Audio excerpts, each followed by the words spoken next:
Hola, mi nombre es Marta y te doy la bienvenida a mi Story Channel, pero sobre todo te doy las gracias por haber escogido este video, ya que vamos a hablar respecto a un ritual bastante raro y enigmático que no es conocido para todas las personas. Se trata de el ritual de la vaca roja, que en hebreo es para Adumá y es uno de los ritos más extraños y enigmáticos, como les decía, de todo el sistema sacrificial hebreo.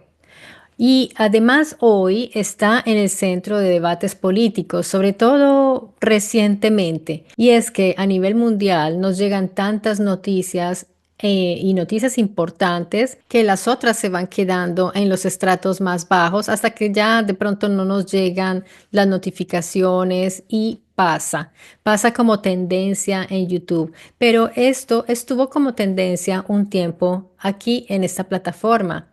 Y si no te enteraste, me gustaría que te quedaras para ver este análisis porque suelo darle una mirada distinta, alternativa y buscar otras respuestas distintas a las que se dan generalmente respecto a cualquier tema de los que nos interesan y que casi siempre se va formando como una opinión homogénea, todos van como hacia el mismo lugar. ¿Y qué es exactamente este llamado ritual de la vaca roja?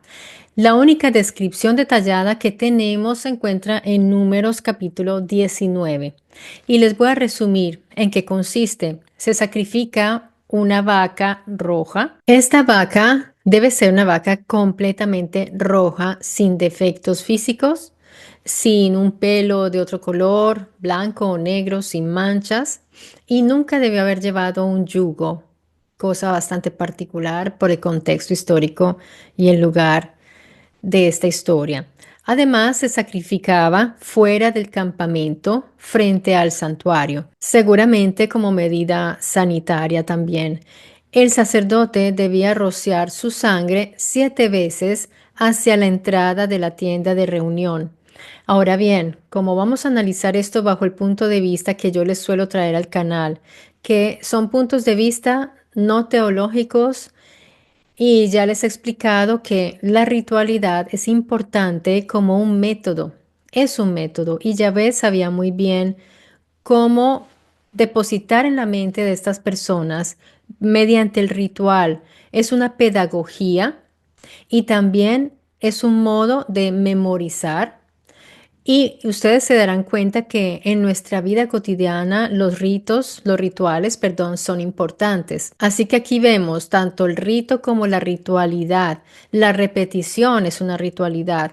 Por ejemplo, en el ámbito sanitario lo vemos. Vemos esos ciclos en los protocolos, por ejemplo, en los protocolos de cuarentena. Hay números exactos de días de cuarentena para un paciente con una cierta enfermedad o patología.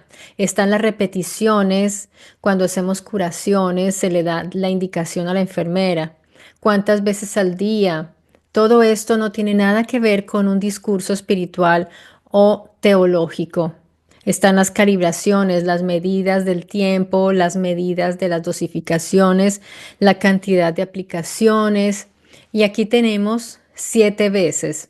El 7 es un número cabalístico. Ya sabemos que después se procesa la Kabbalah, donde los judíos expresan su filosofía metafísica y espiritualística, y por eso lo vemos en la Kabbalah, tanto lo de los números, el número completo, el número sagrado, el número del énfasis, pero aquí yo les voy a dar una mirada práctica, científica, porque en los primeros tiempos, en el Israel antiguo, cuando Yahvé daba estas leyes, las daba con motivos muy prácticos y ya lo vamos a ver. Luego esta vaca se tenía que quemar entera, la piel, la carne, la sangre y el estiércol, todo junto, sobre una gran hoguera. Recientemente les hablé un poco acerca de este rito de la vaca roja, pero no les incluí este detalle, que también iría la sangre y el estiércol. Así que aquí lo vamos a incluir porque ya este video es específico para hablar en sí de este rito. El sacerdote arroja dentro del fuego madera de cedro, hisopo y lana escarlata. Luego las cenizas se recogen y son guardadas en un lugar puro fuera del campamento. Esas cenizas se van a mezclar con agua viva, es decir, de manantial, que corre siempre, para producir el agua lustral, con la que se rocía a las personas y objetos contaminados por haber tenido contacto con un muerto. Ahora, hago un paréntesis necesario porque si nosotros vemos este relato como un muerto espiritual, porque está en esas lecturas también, entonces la interpretación que yo les voy a dar aquí de todo esto, que es una interpretación literal, es decir, no estoy tanto interpretando, les estoy diciendo lo que ahí dice y que se va a conectar con unos requisitos que van direccionados hacia un resultado práctico. Y en este caso hablamos del campo sanitario, porque en todo el Levítico y en el Deuteronomio, en todo lo que en esos libros de las leyes, del Levítico, Números, Deuteronomio, donde se dictan estas leyes que son más de 600, podemos ver que están direccionadas hacia una convivencia que pueda mantener la armonía y puedan vivir sin problemas entre ellos, entre los israelitas en este caso. Y como ya les mencioné en el video anterior, no les incluí esos otros elementos, la sangre, el estiércol, así que aquí lo vamos a hacer. Antes de continuar, entonces vamos a ver cómo se podría purificar con estos elementos. Estos elementos modifican químicamente las cenizas resultantes. Sin embargo, no afectan el resultado final, que es para purificar o limpiar. Pero si se le da a esto una interpretación espiritual, mística, cambia todo. Yo lo he dicho muchas veces, yo no puedo debatir con alguien que tiene una lectura espiritual de esto, porque ahí se detiene mi análisis. Yo no puedo analizar lo espiritual, lo metafísico. Y me hago una pregunta, ¿por qué en el campo metafísico es tan importante, son tan importantes los fluidos, la carne y la manipulación de elementos físicos? Porque estamos hablando de muchos elementos físicos aquí, todo es físico aquí. Hay un proceso químico y se está tratando con elementos biológicos, así que no sé por qué se quiere hacer esa relectura, pero bueno, eso es respetable. Si ellos se referían a muertos espirituales, entonces esa es otra lectura. Como hay varias comunidades distintas que se basan en estos libros para su fe y sus dogmas, entonces yo sé que los judíos tienen una visión bastante materialista en el sentido de que es literal y muy concreto, pero también a veces se vuelve espiritual y metafísica. Ellos mismos lo dicen, que en ese espacio metafísico del encuentro con Dios no debe haber impureza y haber estado con un muerto, entonces no sé, es muerto en el sentido espiritual. Entonces allí no veo el caso de quemar una vaca roja. Es una contradicción y es una gran paradoja que no le encuentro sentido. Nosotros nos movemos en el campo físico porque aquí todos estos elementos son físicos. Y en el campo físico, entonces, esta sangre al quemarse produce algo que es óxido de hierro, la sangre de la vaca. Estos óxidos de hierro suelen actuar como catalizadores en ciertas reacciones, si incluimos acciones antibacterianas leves. El estiércol seco, por ejemplo, al quemarse produce carbonato de potasio, la potasa, el cual es un detergente natural. Se usa desde la antigüedad para realizar jabones. Volvemos nuevamente, entonces, no es que este añadido nos vaya a alterar el resultado del video anterior. Seguimos dentro del mismo campo porque genera restos de amoníaco, que es un antiséptico, e incrementa la alcalinidad de la ceniza. Cuando se quema el animal completo, incluyendo sangre y estiércol, las cenizas resultantes contienen sales alcalinas con verdadero efecto purificador. Sin embargo, el estiércol no aporta amoníaco libre en grandes cantidades después de la combustión, pero sí minerales que aumentan el pH. El resultado final es una solución con propiedades detergentes y antisépticas, así que sirve.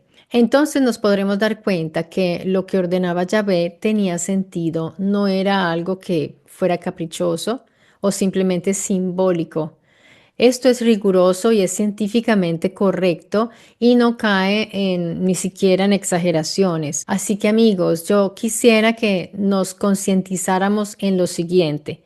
Yahvé ordenaba la quema total del animal y cuando tú quemas un animal completo, estás reduciendo su biología a los elementos más básicos como sales, minerales, hierro, calcio, carbono, potasio, sodio, fósforo y ya no queda nada del animal. Esto se reduce a unos elementos útiles para la sanificación.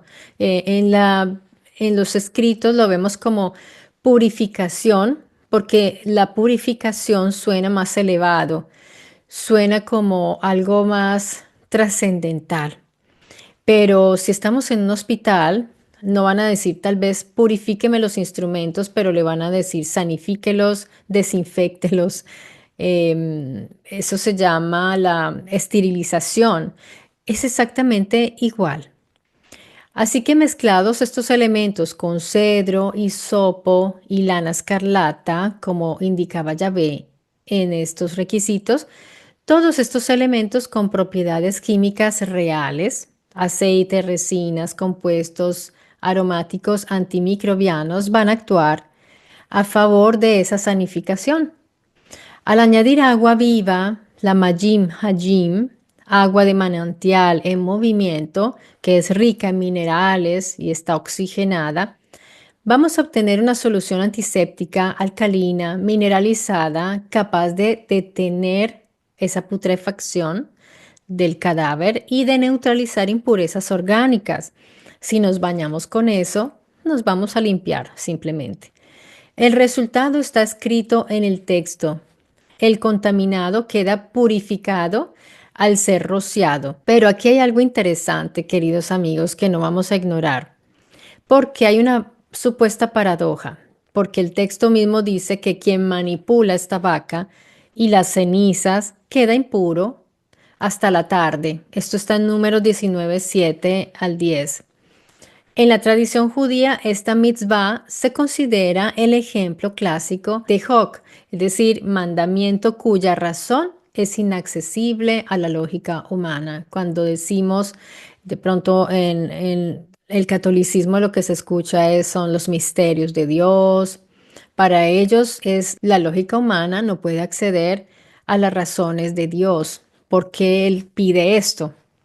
Pero esta famosa paradoja de la vaca roja, que es una de las más fascinantes de todo el Antiguo Testamento, que consiste en que purifica al impuro, pero contamina al puro, a primera vista parece un acto caprichoso o ilógico, como se ve en muchos aspectos en la Biblia, que las personas no logran entender la lógica allí.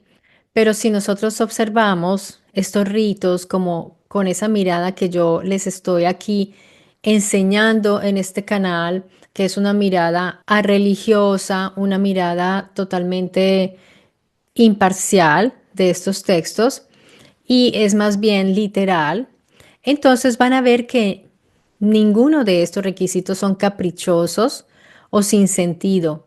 Todos siguen un patrón técnico.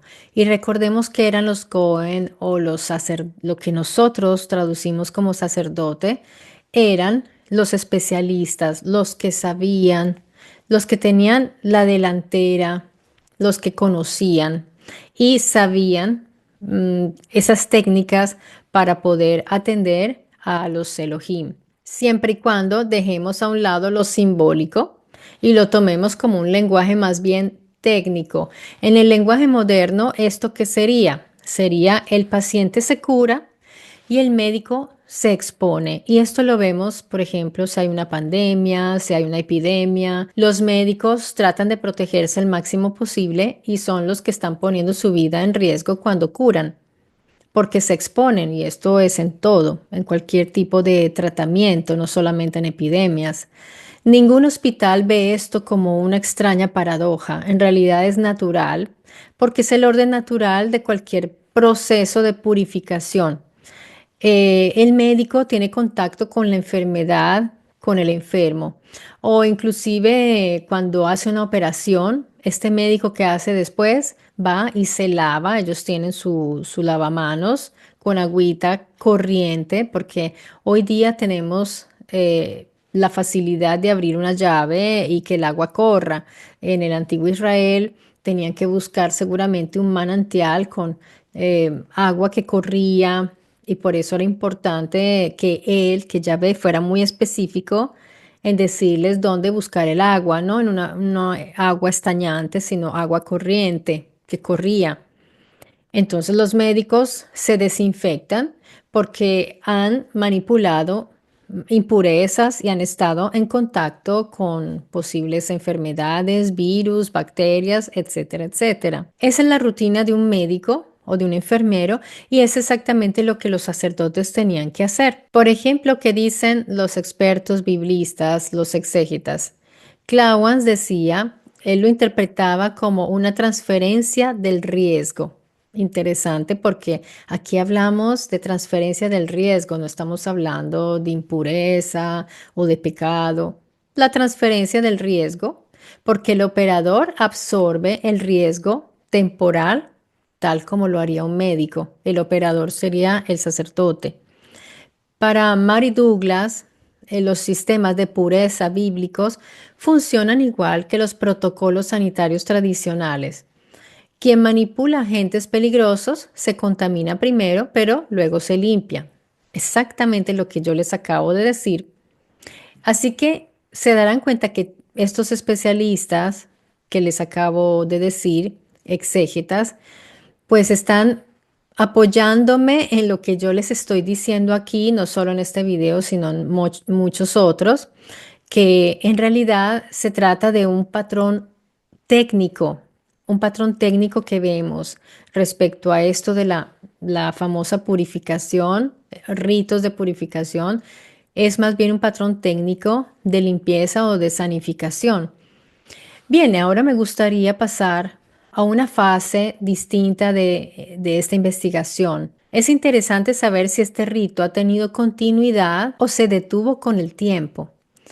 Pues hoy día en Israel recientemente hubo un evento al respecto de este ritual. En realidad ha habido más de un evento, pero el más reciente sucedió en septiembre del 2022, cuando 5 vacas rojas o red heifers fueron transportadas desde un rancho en Texas, Estados Unidos, hasta Israel. Una carga bastante peculiar.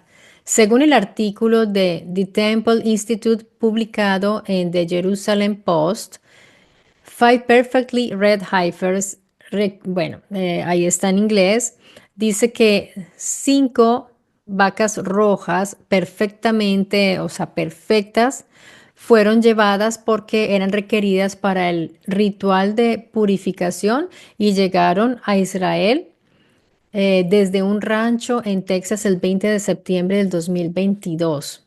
Está en esa noticia. Una organización llamada Bone Israel especifica que las vacas pertenecían al Triple Cross Ranch en Rockwall, Texas, y que fueron transportadas hacia Israel el 15 de septiembre del 2022. Según otro artículo, estas vacas fueron importadas por Eventual Use por el Temple Institute para el ritual de la vaca roja. Tenemos el dato, según la Mishnah, o sea, el tratado para 3:5, donde se menciona que desde Moisés hasta la destrucción del segundo templo fueron sacrificadas 9 vacas.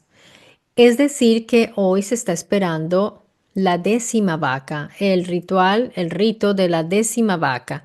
Y es muy importante esa décima vaca roja. En este listado se indica que la novena estuvo a cargo de Ismael ben Fabus o Ismael ben Fiabi, quien fue sumo sacerdote en el siglo I después de la era común. Luego, la destrucción del segundo templo ocurrió en el año 70 después de la era común.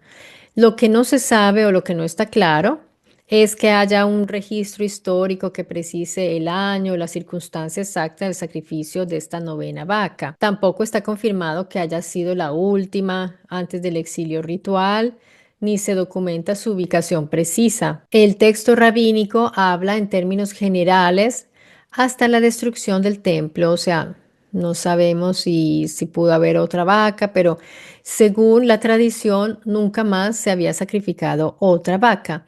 Entonces, esta novena vaca roja habría sido sacrificado durante el periodo del segundo templo, antes de su destrucción en el año 70 después de la era común. Esto basándonos en la Mishnah y la tradición rabínica. Entonces, amigos, hablamos realmente de un rito extraordinariamente raro. En la antigüedad, el rito se practicaba en los tiempos del templo, como muestra el texto de Números 19. Después de Números 19, el rito continuó en la época del primer y segundo templo, pero con intermitencia. La Mishnah Parah dice que solo 9 vacas rojas fueron preparadas desde Moisés hasta la destrucción del segundo templo en el 70 después de la era común. ¿Y por qué solo 9?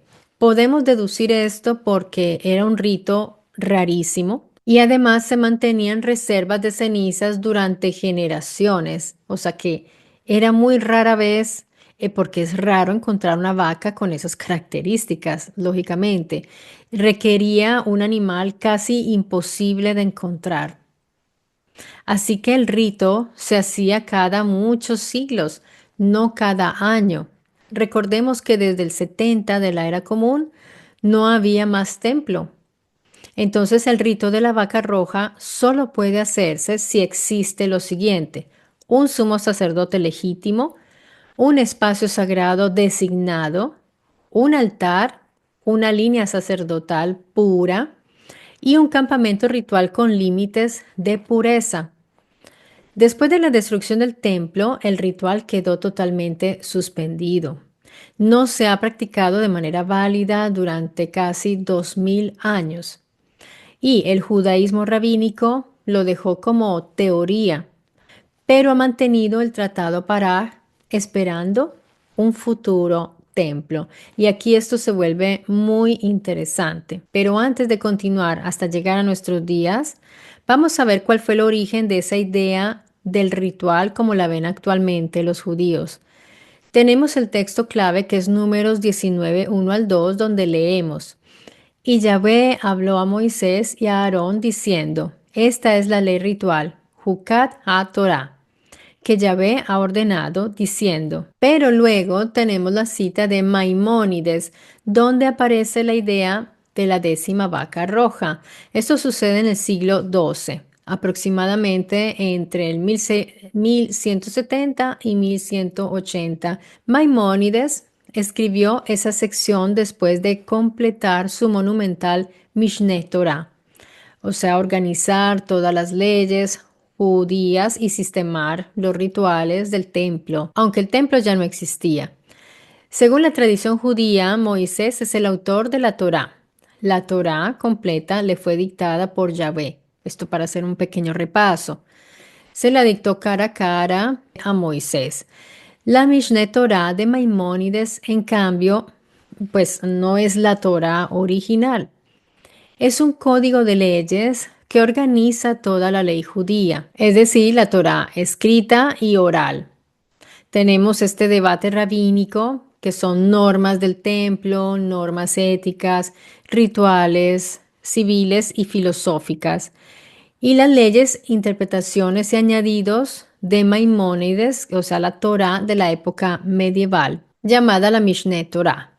No son dictadas estas leyes que están en la Mishneh Torah no son dictadas por Yahvé directamente, pues no lo vemos en la Torah que le dictó Yahvé a Moisés, sino que son formuladas por un rabino, filósofo, como lo es Maimónides.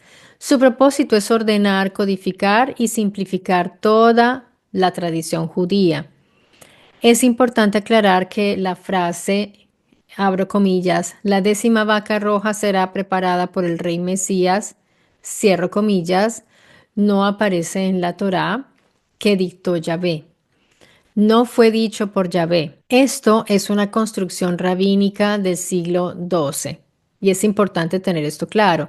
La ley original de Yahvé, como la vaca roja, como lo vimos antes, tiene un carácter técnico, un carácter ritual muy antiguo y es muy concreto en sus objetivos de limpieza.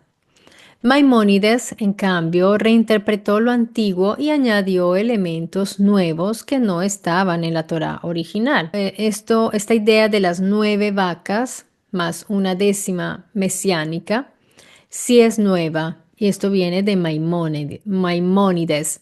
Esto hay que tenerlo bastante claro. Maimónides agrega una interpretación nueva que él convierte en ley dentro de su propio código. 3 cosas totalmente nuevas salen de su pluma. ¿Cuáles son estas cosas? El número exacto de vacas rojas, que son 9 hasta ahora. La idea de que la 10ª la hará el rey Mesías. Esto nunca lo ha dicho Yahvé. La palabra clave es Yahasé, que significa literalmente hará. O sea, preparará, llevará a cabo, realizará. ¿Quién? El Mesías. El Mesías preparará, llevará a cabo este rito de la vaca roja, según Maimónides. Esto no significa que el Mesías directamente sea quien mate a la vaca él mismo, pero será bajo su autoridad durante su reinado, bajo su supervisión y como parte de su misión. Es decir, esto es una profecía de Maimónides, que no ha tenido un cumplimiento y que hoy unas comunidades judías están esperando que se cumpla. Cuando esto se realice, se va a restaurar el templo. Y según Maimónides, ese es el deber del Mesías. Es un símbolo de la redención, es el punto final del exilio espiritual, es una reorganización completa de la halajá. Y es ahora cuando ya quisiera hablarles de unos grupos muy peculiares ahí en Israel, que son los llamados grupos del tercer templo. Quizás muchos de ustedes ya los conozcan. Estos grupos, este es un tema muy delicado y es actual. No es tan conocido, no es tan conocido y es extremadamente relevante para entender lo que está sucediendo hoy. Esa zona, la llamada Tierra Santa, amigos, es un hervidero, es una bomba de tiempo. Y yo veo eso con gran preocupación. ¿Por qué lo digo? Porque a mí me preocupa lo que le suceda a las personas. Y estos son movimientos judíos religiosos que no son estatales, ojo, hay que tener claro esto, no son oficiales. Debemos entender que Israel es un estado no laico, porque yo en algún video me parece que dije que era un estado laico, no está bien decirlo, es un estado no laico, pero tampoco es teocrático. Es un estado judío y democrático. ¿Qué significa esto? Que combina instituciones democráticas modernas con elementos legales y simbólicos religiosos judíos que forman parte de su identidad nacional. Así que pues por eso no puedo decir que sea laico. Pero vamos a ver esto con más precisión porque es bueno antes de seguir hablando de este tema. ¿Por qué no podemos decir que Israel es un estado laico como Francia, España, Italia, donde me encuentro yo? Un estado laico separa completamente religión y estado. Por eso fue un error haber dicho que era laico.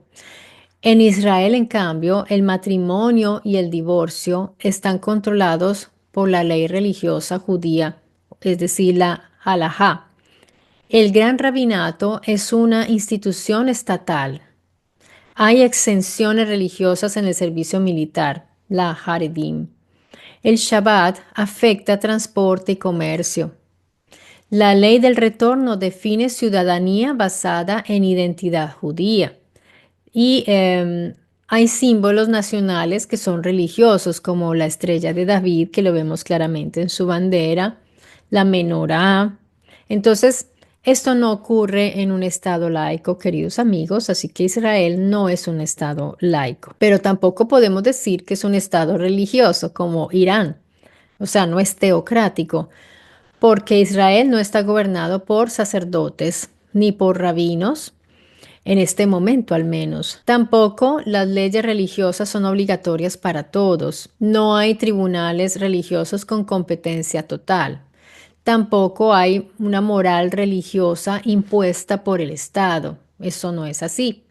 La mayoría de las decisiones políticas se toman en un parlamento, el Knesset. Los tribunales son seculares, los gobiernos son democráticos y las instituciones son civiles. Entonces, ¿cómo podríamos definir a ese Estado? Israel es un Estado judío y democrático. Entonces, allí ya tenemos esto claro. Entonces, digamos que Israel, para ubicarlo en el mapa teórico, lo debemos ubicar como un Estado etnorreligioso con democracia parlamentaria. Y volviendo a estos grupos del tercer templo, pues como lo dice el nombre, grupos del tercer templo, su objetivo es poder reconstruir ese tercer templo. Es un tema, como les decía, delicado y ha habido tensiones fuertes al respecto, ya que estos grupos no son estatales, son movimientos judíos religiosos bastante fuertes. Y ellos, ¿cuál es el objetivo de ellos? Reconstruir el templo de Jerusalén, restaurar el sacerdocio, es decir, el Kohanim, y las leyes de pureza, leyes como la que acabamos de ver, de la vaca roja. Debe reiniciarse el rito de la vaca roja para purificar a los sacerdotes y absolutamente esa reconstrucción del tercer templo es un paso necesario para la era mesiánica. Estos grupos varían mucho en su intensidad y en sus finalidades.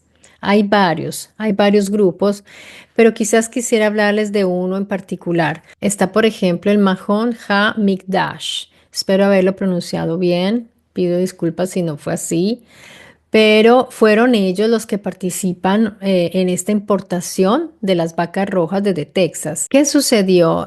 Hubo un ensayo de quema el 1 de julio del 2025, un ensayo de quema de una vaca roja. Esto no fue un acto oficial desde el Estado de Israel, hay que tener esto claro, pero fue un acto religioso privado por un grupo con motivación alágica y mesiánica. Este evento fue organizado por miembros asociados de El Mahon HaMikdash de The Temple Institute junto a Kohanim, que son entrenados especialmente para recrear estos rituales de pureza. Se los dije, son los especialistas, ¿verdad? Sin embargo, la vaca no cumplía con todos los requisitos, tenía algunos defectos en la cola, por ejemplo, pero aunque fue un ensayo, esto causó bastantes tensiones con los musulmanes, porque se dieron cuenta que pues ya tienen a los animales allí, posiblemente los van a criar, los pueden perfeccionar genéticamente hablando. Ya tienen estos Kohanim entrenados, los están preparando. De hecho, están preparando también sus trajes, las tintas que ellos hacían originalmente en aquel tiempo de Israel, con los mismos animalitos para producir el rojo, para producir los colores que ellos requerían para este ritual. Y ya están probando entonces el proceso porque se están preparando para la llegada del Mashiach, del Mesías. Para muchos musulmanes, pues, y árabes, esto fue interpretado como un paso hacia la reconstrucción del templo. ¿Y qué implica esto? Implica la destrucción de sus mezquitas, la mezquita de Al-Aqsa, Eso es bastante delicado y aunque legalmente no tenga ese efecto, simbólicamente es enorme. Porque, por ejemplo, los grupos islámicos reaccionaron de una manera fuerte. Para algunos líderes de Hamas y Hezbollah, ellos lo mencionaron como provocación, amenaza al status quo, intento encubierto de preparar el tercer templo. Así que dense cuenta de las tensiones tan fuertes que hay en ese lugar. Realmente, por eso digo que eso es un hervidero y ahí seguramente puede surgir la Tercera Guerra Mundial, porque si se produce esto, yo no sé, es muy delicado y estamos hablando de temas de religión. Lo que hizo este grupo del Tercer Templo fue utilizado en discursos políticos como evidencia de que el movimiento del Tercer Templo está avanzando. Por otra parte, ortodoxos moderados judíos no creen que se deba hacer esto ahora. Consideran que el Mesías debe llegar primero. Dense cuenta que dentro del judaísmo hay mucha división. No todos piensan igual. El ensayo del 1 de julio del 2025 fue real. Esto no es un fake. Esto sí pasó, pero fue un evento privado. No fue válido alágicamente, por lo que les mencioné. La vaquita no era perfecta. Pero sí fue un paso estratégico para empezar a hacer ver también, ellos necesitan traerlo a la realidad y yo me pregunto, ¿hay tanto afán por hacer cumplir estas profecías que serán capaces de cumplirlas ellos mismos? Yo creo que sí. Es un tema delicado porque si yo digo esto tendría que sustentarlo con evidencias, con pruebas. Pero en este video no voy a profundizar en esto que acabo de decir, pero se ha visto, en estudios se puede ver que hay profecías que se han cumplido forzosamente y las hacen cumplir o las cumplen. Entonces se dicen, ya se cumplió, pero no vienen de parte de una divinidad o de un milagro o por un suceso de clase sobrenatural, por decirlo de alguna manera. Y miren que hay algo interesante aquí porque hay grupos evangélicos estadounidenses que están apoyando este proyecto de la reconstrucción del templo. Tienen intereses los evangélicos en esto. Y aunque no actúan directamente en Israel, están involucrados en acciones más bien polémicas a través de financiamientos, por ejemplo, para la cría de estas vacas rojas, y las crían en Texas para enviarlas a Israel. Imagínense esto, pues a mí me parece muy simpático que los evangélicos estén dándole este apoyo a los judíos para que se cumpla, porque les conviene a ellos también. Ellos apoyan abiertamente esta reconstrucción del tercer templo, hacen donaciones y estas donaciones son vistas por algunos rabinos como una intervención teológica extranjera, así la llaman, muy diplomáticamente, porque están colaborando con el Temple Institute, lo cual genera sospechas en sectores judíos tradicionales porque quieren acelerar las profecías del fin, estos evangélicos. Entonces, estos evangélicos están apoyando económicamente para que se cumpla la profecía. ¿Y cómo lo hacen? Pues reiniciando los sacrificios, ayudando a que aparezca esta vaca roja perfecta. La estarán, como les digo, no modificando manualmente, genéticamente, pero sí con cruces por selección genética, pueden producir una vaquita que sea totalmente roja y ahí van a decir, ya, ahora va a venir el apocalipsis según los evangélicos, porque para ellos sin el tercer templo no hay apocalipsis. Dense cuenta esto, a mí me parece muy loco, pero para las personas creyentes, pues esto tiene totalmente sentido. Sin apocalipsis no hay retorno de Cristo. Entonces ellos lo están adelantando forzosamente. A los grupos del tercer templo les conviene porque les ayudan para la restauración y para que puedan restaurar la pureza ritual y el culto antiguo. Estos grupos del tercer templo creen que Israel debe volver a su estado de pureza bíblica. Ellos se empujan hacia eso. El sacrificio debe ser restaurado. La vaca roja es un paso necesario. El tercer templo es parte de la redención nacional. Para ellos, estos evangélicos con sus financiaciones están dando un apoyo internacional, un respaldo político, protección diplomática, ejercen presión sobre el gobierno de Israel para la legitimidad ante el mundo. Así que aquí hay un intercambio de intereses. Los evangélicos quieren la aceleración de las profecías que están esperando. Necesitan señales mesiánicas, quieren ver un escenario geopolítico que encaje con su lectura del Apocalipsis. Ellos crean esta conexión directa con el Israel bíblico, porque para ellos, ellos son los elegidos y los evangélicos serían el Sion simbólico, la nueva Sion. Crean una legitimidad para su fe escatológica sobre el Apocalipsis. Y para los grupos del tercer templo, ellos ven que el dinero no les cae mal, los recursos, las vacas rojas se las facilitan. Hay un apoyo político dentro de Israel, hay una presión internacional favorable pues para sus objetivos, hay una legitimización para su misión de reconstruir el templo. Así que esa colaboración evangélicos y judíos me parece una combinación bastante particular. Si hay un intercambio de intereses, ahí se nota que los hay. Los evangélicos tienen un gran poder de influencia así económico y los judíos pues también tienen sobre todo esa carga simbólica que buscan cristianos, evangélicos, mesiánicos, para que se realicen sus profecías, las interpretaciones de sus profecías. Y aunque los judíos no tengan nada que ver con eso, pues ellos permiten que les ayuden y necesitan alianzas.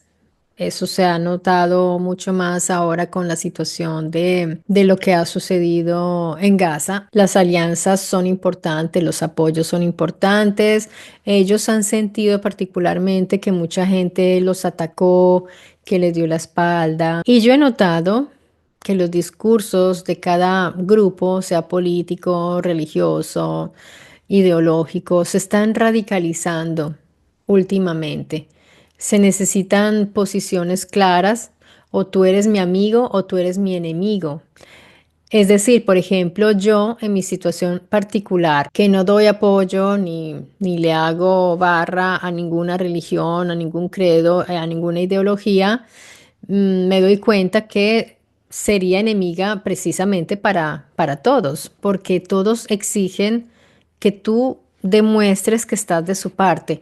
Uno puede sentir empatía hacia las personas, que es distinto, pero sus ideologías, sus creencias es otra cosa. Y cualquier política, cualquier ideología, cualquier creencia debería poderse discutir y debería poder haber un disentismo sin necesidad de ser enemigos. Yo lo que puedo ver es que la religión está dividiendo mucho, pero es muy difícil imaginar el mundo sin la religión. Yo me doy cuenta que es como imposible. Puede ser que en mucho tiempo ya se den cuenta las personas, de pronto las nuevas generaciones, faltarán varias para que ya se vayan dando cuenta que en realidad la religión es divisoria, es conflictiva y no ayuda para nada. Y cada persona puede desarrollarse eh, de la manera más sana, feliz y amplia y plena posible. No quiero decirlo espiritual porque no necesariamente es espiritualidad. Y está tan encasillado ese término que casi no me gusta usarlo por eso, porque desafortunadamente lo usan para denominar aspectos que pues no necesariamente le funcionan a todas las personas. Para una persona, su plenitud puede ser, se los he dicho, escuchar la música o caminar al aire libre, el simple hecho de estar al contacto con el mar, con el sol, con la naturaleza, en fin, todo eso nos puede hacer sentir plenos. y en contacto con lo que nos rodea y muy felices. Y no he hablado de espiritualidad en ningún momento.